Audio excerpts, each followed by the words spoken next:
का पानी अगर अभी जिंदा है तो हम उनसे भी कहना चाहते हैं कि इन लोगों के, इन गरीबों के, इन परिवारों के, इन किसानों के, जो ये आपसे भी बिना राजनीति के, क्योंकि हम बाढ़ जैसे संवेदनशील मुद्दे पर राजनीति नहीं करते, बल्कि हम ये आवाज इसलिए उठा रहे हैं कि शायद आपकी आंखों का पानी जो अगर मर गया हो तो वो जाग जाए और आप उठें और इनकी आवाज सुने। और इनकी शासन का या लेखपाल या कोई अभी तक पहुंचा है? हो रहा है कि बस वोटिंग के समय आओ, वोट लो, ये कर देंगे, वो कर देंगे, फलाना। हमारे बांगरमऊ क्षेत्र, हमारे जनपद का नाम भी ऊंचा किया। आज वो भी, ये उनका निर्माणाधीन मकान है और आप देख सकते हैं कि वहां पर भी ये लगातार, आप देख रहे होंगे कि लगातार बाढ़ की चपेट में आ रहा है। वो हमारी तमाम बहनें और पीछे हमारी कई माँ लोग खड़ी हुई हैं, इनको आने के लिए भी इस वक्त आप देख रहे होंगे कि रास्ते का बहुत बड़ी दिक्कत हो रही है। कारण ये है क्योंकि जब इस वक्त इस तरह की बाढ़ आती है तो तमाम जो है विषैले जो कीड़े होते हैं या सर्प या सांप, ये सब निकल पड़ते हैं, इसलिए भी बहुत बड़ा खतरा होता है इनको। लेकिन बावजूद इसके हमारी ये कटरी आज भी ये दर्द जो है झेल रही है। हम सत्ता और प्रशासन से भी मांग करना चाहते हैं कि लगातार ये जो हमारा मार्ग है, भुड्डा मार्ग से लेके गहरपुरवा तक, यहाँ भी जितने भी गांव हैं, हमने देखे कि वो लगातार उनके आसपास गांवों तक पानी भर चुका है। सिर्फ एकमात्र सहारा बचा हुआ है, वो है हमारा एक रास्ता। लेकिन इसलिए हम लोग निकले हुए हैं एक दूसरे का दुख दर्द जानने के लिए और सत्ता से भी, हम सत्ता के जो लोग बैठे हैं जो मलाई काटते हैं उनके भी, जिनके अगर आंख का पानी अगर अभी जिंदा है तो हम उनसे भी कहना चाहते हैं कि इन लोगों के, इन गरीबों के, इन परिवारों के, इन किसानों के, जो ये असली गंगा माँ के बेटे हैं, ये असली गंगा माँ के बेटे हैं, ये निषाद समाज के, कश्यप समाज के, राजपूत समाज के लोग, आप देखिए यही हमारे कहे जाते हैं कि गंगा जी के जो है पुत्र हैं। लेकिन गंगा जी के पुत्रों के साथ ये सौतेला व्यवहार, मैंने कल भी, परसों भी और 5 दिन से आवाज उठा रहा हूं कि आप इनके साथ सौतेला व्यवहार हुआ है। अगर ये जो गंगा एक्सप्रेसवे है, अगर यही गंगा एक्सप्रेसवे अगर हमारे यहाँ अलाइनमेंट जो सही होना चाहिए था, गंगा जी के किनारे किनारे होना चाहिए था, अगर वो गंगा एक्सप्रेसवे यहाँ से बना होता तो आज ना कटान, ना आज बाढ़ और ना ये आज जो ये दुर्दशा है इन गांवों की, वो कभी नहीं होती। इसलिए कि अब कम से कम सत्ता और शासन में बैठे लोग, कोई एक ऐसा, जब इस बेईमानी इनके साथ हुई है, ये सौतेले साबित कर दिया गया है कि माँ गंगा के सौतेले बेटे हैं। अगर ये असली बेटे हैं तो इनको इनका हक मिलना चाहिए था, इनको हक मिलना चाहिए था, लेकिन इन्हें हक नहीं मिला है। और इन्हें हक की लड़ाई हम सबसे पहली एक और मांग करते हैं।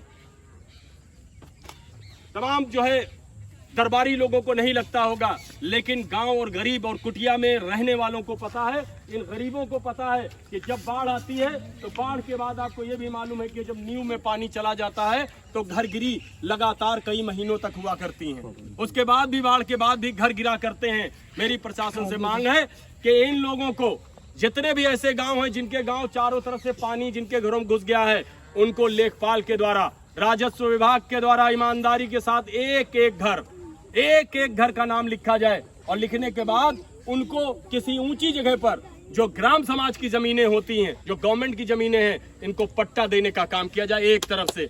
और इसके बाद मोदी जी का डंका बटवाने वाले जो लोग बताते हैं कि बहुत सारा आवास दिया गया, तो आओ अपनी आंखों का, अगर आपका पानी नहीं मरा है तो ये पानी देखो और उसके बाद फैसला करो क्या इनसे भी ज्यादा कोई पात्र है आवास का। अगर ये पात्र है तो इन्हें मिलना चाहिए। दोस्तों, मैं एक चिकित्सक होने के नाते, आपने आज 5-6 दिनों से लगातार देखा होगा, मैं स्वयं नाव से, जो गांव डूबे हुए हैं, लगातार हम उनको दवाएं देने का मुफ्त काम कर रहे हैं इस वक्त। इसके अलावा जो भी खाने पीने की वस्तुएं हैं उन्हें पहुंचाने का काम कर रहे हैं, बच्चों को भी कुछ ना कुछ देने का काम कर रहे हैं। और हम आज यहाँ देखने इधर जा रहे हैं पूरा, और यहाँ की जो भी आवश्यकताएं मुझे दिखेंगी, तो जो मैं जिस हैसियत में हूँ, चूंकि मैं विपक्ष में हूँ, मेरे पास जो है वो सिर्फ अपना व्यक्तिगत है, जो मेरे व्यक्तिगत संसाधन है उसी से मैं कर सकता हूं। लेकिन सत्ता में बैठे लोग, इनके पास तो बहुत कुछ है, देने के लिए बहुत कुछ है। इनके पास तो राहत कोष होते हैं, आपदा राहत कोष है इनके पास निधि होती है, और सरकारें जो है विशेष जो है कंटिजेंसी इनके पास पड़ी होती है। जब चाहे कोई अगर ऐसी आपदा आ जाए तो उसमें पैसा लुटा सकते हैं। इसलिए हम उनसे भी कहते हैं कि विपक्ष आपको जगाने का काम कर रहा है, विपक्ष निकला हुआ है इनकी मदद में, और हम आपसे भी बिना राजनीति के, क्योंकि हम बाढ़ जैसे संवेदनशील मुद्दे पर राजनीति नहीं करते, बल्कि हम ये आवाज इसलिए उठा रहे हैं कि शायद आपकी आंखों का पानी जो अगर मर गया हो तो वो जाग जाए और आप उठें और इनकी आवाज सुने और इनकी मदद करें, इन तमाम गरीबों की आवाज आके। इसलिए हम लोग यहाँ पर आए हुए हैं। और मेरे भाइयों, हम आपसे पूछना चाहते हैं, क्या आपसे वादा नहीं किया गया था जब कटरी गदनपुर आहार के अंदर, क्या बंधा का जब आप लोगों ने कहा था कि हम वोट नहीं डालेंगे, बहिष्कार किया था, हम लोगों तक आवाज आई थी। उसके बाद सत्ता के लोग गए थे, सत्ता के सांसद भी पहुंचे थे, विधायक भी पहुंचे थे, और आप लोगों से वादा कर दिया था कि हम करा देंगे। लेकिन क्या वहां बंधा आज तक कोई निर्माण शुरू हुआ? आज वही हालत पे फिर डूब गया कि नहीं? नया पुरवा, दोनों नया पुरवा, बड़ा और छोटा दोनों डूबे हुए हैं, तीनों धन्ना पुरवा डूबे हैं, भिखार पुरवा डूबा हुआ है, हरिगंज डूबा हुआ है। उन लोगों से पूछो चल के क्या हालात हैं। आप चले जाइए आगे फतेहपुर 84 में, आपने देखा चिरंजीव पुरवा से निकलते चिरंजीव पुरवा की हालत भी यही है। और चिरंजीव पुरवा से जुड़ा हुआ, जैसे आप सहरिया और बंगला के लिए जाना हो तो आपके पास कोई दूसरा रास्ता नहीं सिवाय नाव के।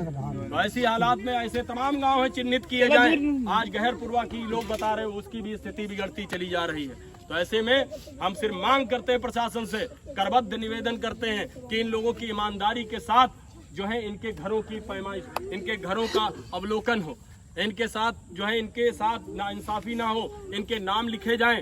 आपके गांव में क्या कोई प्रशासन का या लेखपाल या कोई अभी तक पहुंचा है? आप लोगों के कोई दुख तकलीफ के बारे में भी कोई नोटिंग कराई गई? देखिए, आपके नग्न आंखों से देख लीजिए। जो लोग भी इस वक्त सोशल मीडिया पर हैं वो देख लें कि इस वक्त क्या कह रही जनता। अभी तक इनका कोई पूछनहार नहीं है। क्या आपको कोई राशन या किसी तरीके की कोई टोकन विशेष बाढ़ राहत के लिए कोई मिले हैं? अभी नहीं मिले हैं। तो मेरी मांग है कि इन लोगों की सबसे पहली व्यवस्था की जाए कि जिन लोगों के हालात बुरे हैं, जिनके घरों में पानी घुसा हुआ है, कम से कम उनके लिए सबसे पहले सर्वप्रथम राशन की व्यवस्था तत्काल की जाए। इसके बाद जिन घरों में ज्यादा पानी हो गया है और कई दिनों से भरा हुआ है और रास्ते कटे हुए हैं, उन लोगों के लिए कम से कम उनके नाम चिन्हित हो, उनके घर मकान चिन्हित हो, और उसके बाद जब जो है बाढ़ चली जाए तो ईमानदारी के साथ उनको पट्टे कराए जाएं और उनको एक एक आवास देने का काम किया जाए। इसके अलावा इस गांव में जो मार्ग जहां पर कटे हैं या अन्य जो भी जिनके यहाँ पर गांव के अंदर बाहर का मार्ग है अभी सुरक्षित है 1-2 दिन के लिए, लेकिन गांवों के अंदर जाने के लिए कम से कम सरकारी उस पर खर्चे पर डोंगी या नाव छोटी होनी चाहिए, जिससे ये लोग कम से कम अपना चारा, किसान, आटा जो भी है वो काम भी कर सके। ये भी मेरी मांग है आप लोगों से। कोई बात आप लोग भी अगर कहना चाहते हैं इस वक्त, क्योंकि ये लाइव है, आप अपनी बात कह सकते हैं। अगर हमारी बातों से सहमत हैं आप लोग?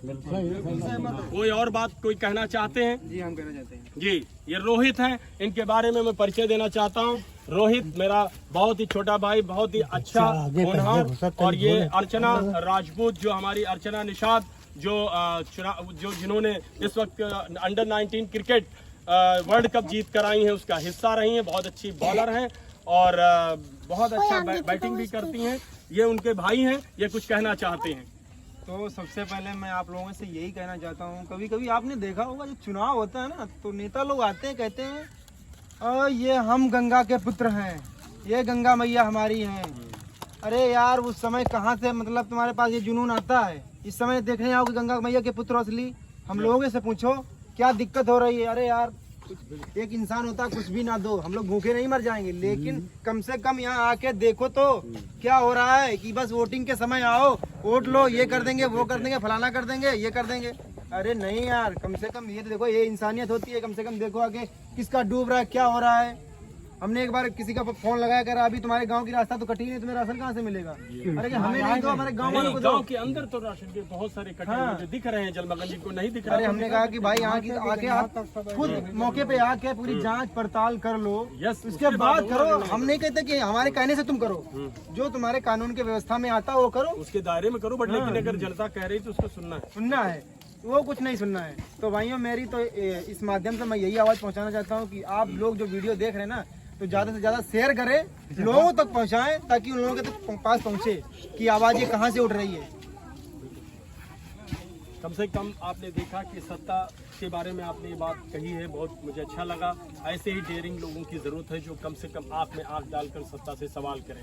हमारा मकसद ये है, विपक्ष का काम है जगाना, लेकिन आप विपक्ष के तौर पे हम लोग कम से कम आप यहाँ देख रहे हो, लगातार आप भी लाइव देख रहे हो, हम लोग लगे हुए हैं। कम से कम यही चीज़ आप लोगों से हम लोगों को वो जो ये चीज़ें मिलती हैं, जब आप जैसे लोग जब नौजवान जब आगे निकलते हैं, जब ये बात कहते हैं तो हमें भी खुशी होती है कि कम से कम आज बात कहने वाले लोग हैं। और जब हम अपनी आवाज़ उठाएंगे तो आज नहीं तो कल सुनना पड़ेगा। सत्ता कितनी भी वो हो, कितनी अहंकारी क्यों ना हो, उसका अहंकार तो रावण का भी नहीं रहा, अहंकार तो रावण का भी नहीं रहा। चलिए, तो आप लोगों की जो भी चीज़ें हैं, हम चिकित्सा कैंप लगाकर बहुत जल्द इसमें जब से आप लोग बोलोगे हम स्टार्ट कर देंगे। आप लोगों की सारी सुविधाओं के लिए जो हमसे बन पड़ेगा वो करेंगे। जो भी चीज़ें जो मेरे लायक हैं, मेरी हस्ती में हैं, उसके लिए हर वक्त खड़ा मिलूंगा। फ़ोन नंबर रहेगा 24 घंटे, एनी टाइम आप कॉल कर सकते हैं। हम लोगों की लाइफ जहाँ पर है, पूरा जो है समाजवादी लोग, विपक्ष के लोग आपके साथ खड़े होंगे। चलिए, तो फिर से एक बार आपने देखा कि ये जो पूरा हमारी उस बहन के घर का भी रास्ता इस वक्त ये हालात पे है। हम चाहते हैं कि हम जानते हैं कि इसे नहीं रोका जा